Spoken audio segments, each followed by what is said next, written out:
Hi. இன்னைக்கு ஒரு சீரியஸான டாபிக். டெல்லி நமக்கு எல்லாருமே தெரியும். டெல்லிங்கிறது ஒரு மிகப்பெரிய நகரம். ஒவ்வொரு இண்டிபெண்டன்ஸ் டே, ஒவ்வொரு ரிபப்ளிக் டேவுக்கும் அங்கே பரேட் நடக்கும். ரெட் ஃபோர்ட்ன்ற முக்கியமான இடத்துல இந்த பரேட் நடக்கும். அது மட்டும் இல்லாமல் நம்மளோட பிரைம் மினிஸ்டர் ஒவ்வொரு வருஷமும் அங்கே வந்து கொடியேற்றுவாங்க. லேக்ஸ் கணக்கான people day by day visit பண்ணுற ஒரு மிகப்பெரிய இடம் தான் ரெட் ஃபோர்ட். அந்த இடத்துல ஒரு பிளாஸ்ட்டு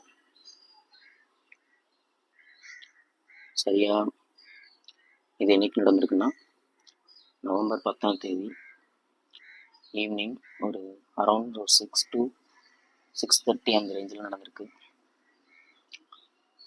ஒரு அந்த ரெட் ஃபோர்ட் பக்கத்தில் ஒரு மெட்ரோ ஸ்டேஷன், அது பக்கத்தில் தான் இந்த இது நடந்திருக்கு. ஒரு ஹுண்டாய் i20 அந்த கார் வந்து ஒரு white colour car, Hyundai i20 white colour car மெதுவாக வந்து டிராஃபிக்கில் நிற்கிது. யாருமே பார்க்கல. ஈவன்தோ நமக்குமே தெரியாதுல்ல, அது பக்கத்தில் எப்பயும் டிராஃபிக்கில் எவ்வளோ ஒரு கார் நிற்கிதுன்னா பின்னாடி சுற்றியும் நிறைய வண்டிகள் நிற்கும்ல, அந்த மாதிரி ஒரு டைம் ஒரு பெரிய சத்தம், ஒரு பிளாஸ்ட்டு, அந்த கார் வெடிச்சிருச்சு. அந்த காரில் இருந்து பரவன தீ மற்ற கார்லலாம் பட்டு நிறைய இன்ஜுரிஸ், ஈவன் டெட்டு. அரௌண்ட் ஒரு 10 பீப்புள்ஸ் கிட்ட இறந்துட்டாங்க. அதுக்கப்புறமா கொஞ்ச நேரத்துலேயே எல்லா இடத்துலையும் சீல் வச்சிட்டாங்க. அந்த ஏரியாவை சீல் பண்ணியிருக்காங்க. Metro station, railway stations, airport எல்லா இடத்துலையும் பலத்த பாதுகாப்பு இருக்காங்க. என்ஐஏலேருந்து எல்லாரும், இன்வெஸ்டிகேஷன் ஆஃபீஸரும் வித்தின் ஹவரில் அங்கே வந்திருக்காங்க. இதுக்கு என்ன காரணம்னு சர்ச் பண்ணிருக்காங்க. மேபி இது ஒரு எச்சரிக்கையாக கூட இருக்கலாம். மேபி பெரிய பிளாஸ்ட்டுக்கு ஒய் பிகாஸ் அது ஒரு பிக் சிட்டியில் ரெட் ஃபோர்ட்ன்றது இந்தியாவோட இண்டிபெண்டன்ஸ்க்கு ஒரு சின்னமாக விளங்குற அந்த இடம். மேபி அது ஒரு காரணமாக இருக்கலாம். இந்த டே பிஃபோர் 2 நாளைக்கு முன்னாடி, பிளாஸ்ட்டுக்கு முன்னாடி ஒரு டன் கணக்கில் எக்ஸ்ப்ளோசிவை ஐடென்டிஃபை பண்ணுறாங்க டெல்லி போலீஸ். அந்த எக்ஸ்ப்ளோசிவும் இப்போ வெடிச்சதும் ஒரே எக்ஸ்ப்ளோசிவாக இருக்கலாம் அப்படின்னு ஒரு தியரி இருக்குது. இது ஒரு டெட்டனேட்டர் மூலிமா நடந்திருக்கு. டெட்டனேட்டர் வேற எங்கேயோ வச்சு யூஸ் பண்ணி இதை நடத்தியிருக்காங்க அப்படின்னு சொல்கிற மாதிரி நினைக்கிறாங்க.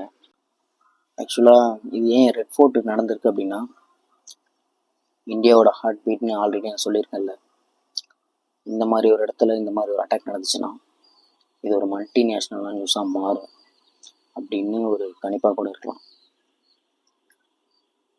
ஆக்சுவலாக அது இல்லாமல் இது சின்ன ஒரு ஆக்சிடெண்ட் அப்படின்னு சொல்லிட்டு நம்மளால் கடந்து போக முடியாது.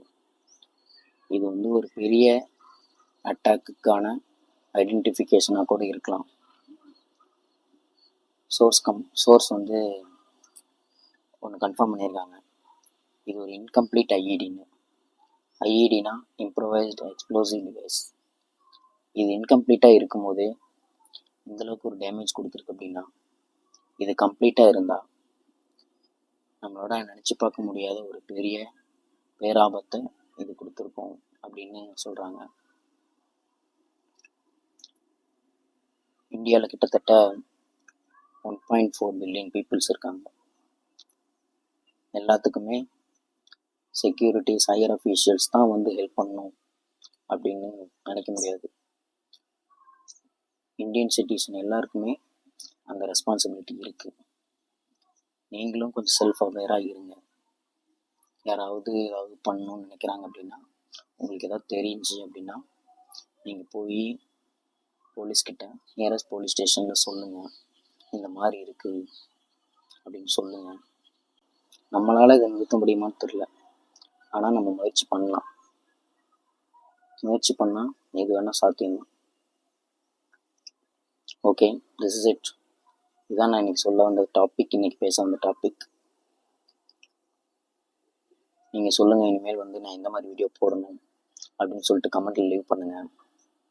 இல்லை ஷார்ட்ஸ் போடுற போதும் இதெல்லாம் ஒன்று யாரா பேசணும் அப்படின்னு நீங்கள் சொன்னாலும் சரி, இல்லை இதே மாதிரி இது பிடிச்சிருக்கு, இதே மாதிரி நீ வேறு ஏதோ டாபிக் பேசு அப்படின்னு சொல்லிட்டு என்னை மோட்டிவேட் பண்ணுறதுக்கு நீங்கள் சொன்னாலும் ஓகே. இறந்து போன அந்த 10 பேருக்கு ஒரு நிமிஷம் மௌனஞ்சலி செலுத்தலாம்.